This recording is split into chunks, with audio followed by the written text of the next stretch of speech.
जय श्री राधे कृष्णा। आज मैं बहुत सुंदर ही दिव्य आख्यान आपको सुनाऊंगी और उस आख्यान में मैं भस्म धारण करने की जो महिमा होती है उसका वर्णन करूंगी। और इससे पहले आप सभी को मेरा सहयोग करने के लिए, मुझे सपोर्ट करने के लिए, मुझे आशीर्वाचन देने के लिए आप सबका कोटि कोटि नमन, कोटि कोटि प्रणाम, धन्यवाद, हृदय से आभार आप लोगों का व्यक्त करती हूँ। आप सब लोग इसी तरह से मुझे आशीर्वचन अपना देते रहें। धन्यवाद। हर हर महादेव, शिव शिव। किसी समय की बात है, तपस्वियों में जो श्रेष्ठ थे शिरोमणि ऋषि दुर्वासा, वे अपने सर्वांग अंग में भस्म धारण किए हुए, रुद्राक्ष के आभूषण पहने हुए और शिव शिव शिव शिव कहते हुए, और वह शिव और जगदम्बा माँ भवानी के अनन्य ही भक्त थे और उच्च स्वर से उच्चारण करते हुए एक बार वह पितृलोक के दर्शन करने गए। जब वह पितृलोक में पहुँचे तो उन्हें देखकर कौवाट यानी अनल, सोम, यम, अयरमा, अग्निवाला, वहिरखड़, सोमपा इत्यादि पितरों ने उनका उठकर अभिवादन किया, उन्हें आसन प्रदान किया, उनका पाद प्रक्षालन किया और अत्यंत ही उनको सम्मान दिया। और इस प्रकार से उन्हें आसन पर उन्हें विराजमान किया गया। किंतु जब वह आसन पर विराजित हुए, उसी समय कुंभीपाक नरक में पड़े हुए पापियों का भयंकर चित्कार हुआ है। हम लोग तो मारे जा रहे हैं, ऐसे बोल रहे थे। इसमें से कुछ तो चिल्ला रहे थे, हम मर गए। कुछ कह रहे थे, हम जल रहे हैं। कुछ चित्कार कर रहे थे, हम तो कट गए हैं। और कुछ चिल्ला रहे थे, हमें तो भेदन किया जा रहा है। इस प्रकार के क्रंदन और मन को व्यथित कर देने वाली यह क्रंदनाएँ वहाँ पर सुनाई दे रही थी। यह करुण क्रंदन को सुनकर मुनिराज दुर्वासा बड़ा ही व्यथित हुए और पितृदेवों से उन्होंने पूछा कि हे मुने, यहाँ पर यह किस प्रकार की यह क्रंदन हो रही है। तब उन्होंने पितृदेवों ने कहा कि हे मुने, यहाँ पर सनमी नामक एक विशाल पुरी है।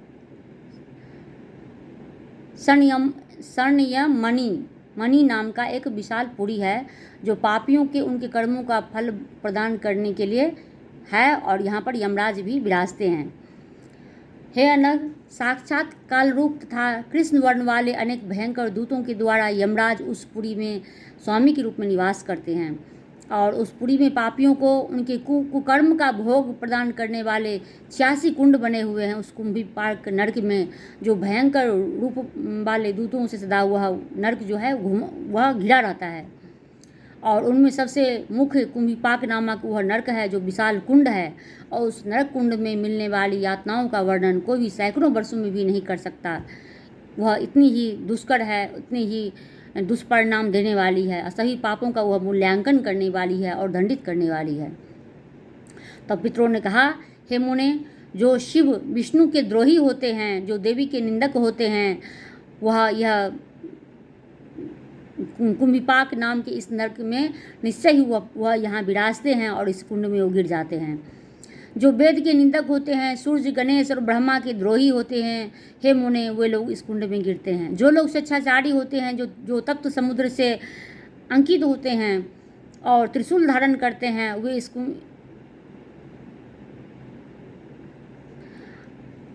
जो स्वेच्छाचारी होते हैं और तब तो समुद्र से अंकित होते हैं पर वो त्रिशूल धारण करते हैं, वह भी कुंभीपाक नाम की इस नरक कुंड में गिर जाते हैं। जो लोग माता पिता, गुरु, श्रेष्ठ जनों, पुराणों, स्मृतियों के निंदक होते हैं और धर्म से दूषित करने वाले होते हैं, वो लोग भी उस कुंड में गिरते हैं।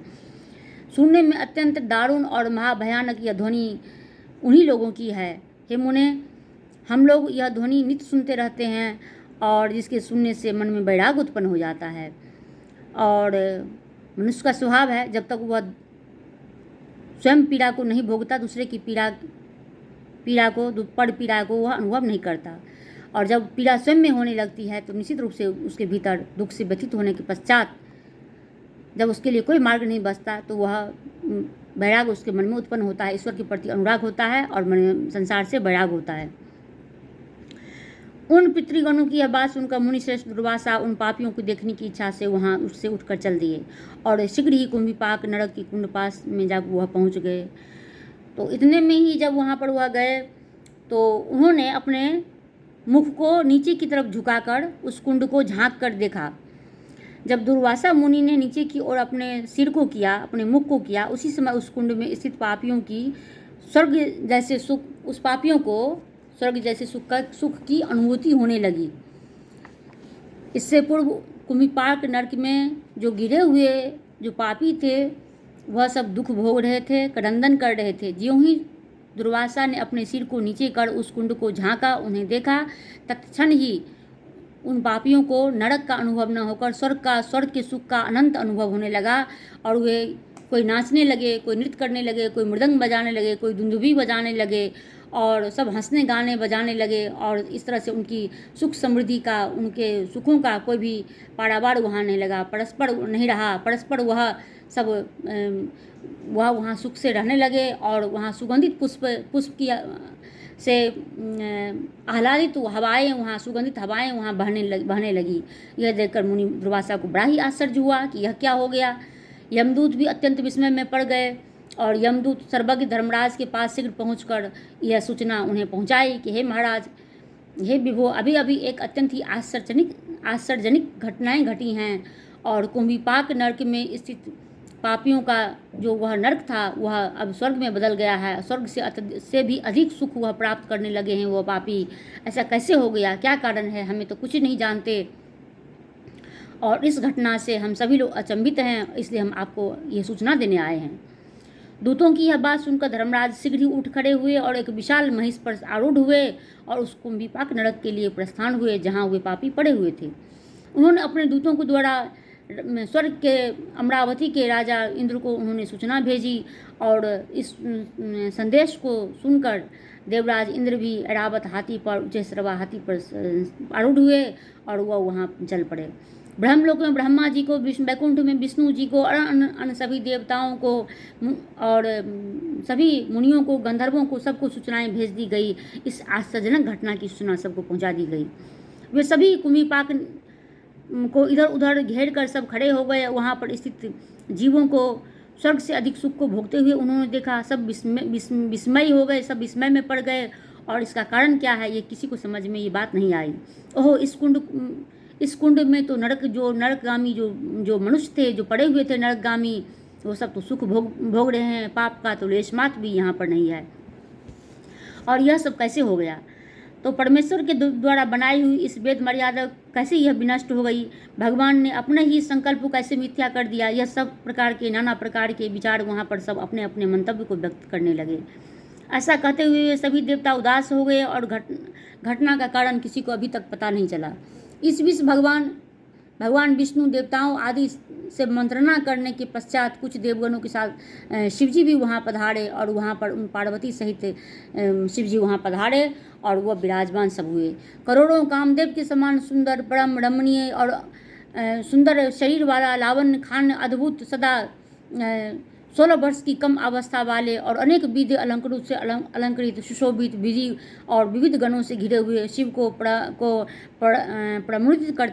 प्रमुदित करते हुए चतुर्वेद स्वरूप चंद्रशेखर भगवान शिव को देखा और उन्हें सभी ने प्रणाम किया। तत्पश्चात उन्होंने अत्यंत ही स्पष्ट वाणी में उस आश्चर्यजनक घटनाओं को कहा, हे देव, हम इस घटनाक्रम का कुछ भी कारण समझ नहीं पा रहे हैं। हे देव, यह क्या हो गया? हमें कृपा करके बताने का आप अनुग्रह कीजिए, हमें कृतार्थ कीजिए। तब विष्णु जी का कथन सुनकर विष्णु जी ने यह प्रश्न शिव जी से पूछा और विष्णु जी का यह कथन सुनकर मुखार बिंद वाले भगवान शिव के मेघ के समान गंभीर वाणी में, मधुर वचन में उन्होंने कहा कि हे विष्णु, इसका कारण सुनिए। इस विषय में कोई भी आश्चर्य की बात नहीं है। यह भस्म की महिमा है।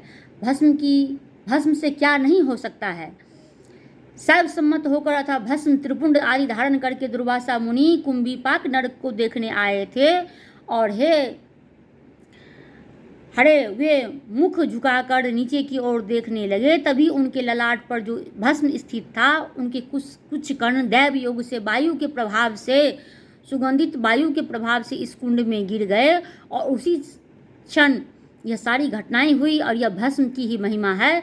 और भस्म का एक कण कुम्भीपाक नरक में गिरने से वह नरक स्वर्ग से भी विशिष्ट स्थिति में बदल गया और सभी नरक का कष्ट छोड़कर सभी स्वर्ग से भी बढ़कर सुख पाने लगे। यह कुछ और नहीं, केवल यह भस्म के कण की रज की महिमा है। अब से यह कुम्भीपाक पृथ्वीलोक में निवास करने वालों के लिए यह तीर्थ बन जाएगा और जिसमें स्नान करके सुख को वह प्राप्त करेगा, इसमें कोई भी संदेह नहीं है। आज से उन्हीं के नाम से यह पितृतीर्थ नाम होगा। और हे श्रेष्ठ, आप वहाँ से मेरे लिए शिवलिंग और देवी की मूर्ति की स्थापना करें, जिससे पितृलोक में रहने वाले लोग हमारी पूजा करें। और तीनों लोकों में जितने तीर्थ हैं उसमें यह पितृलोक का यह जो तीर्थ होगा वह श्रेष्ठ होगा। और वहाँ पर स्थापित पितृश्री देवी की पूजा मात्र से तीनों लोक में पूजा करने का फल उसे मिल जाएगा, इसमें कोई भी संशय नहीं है।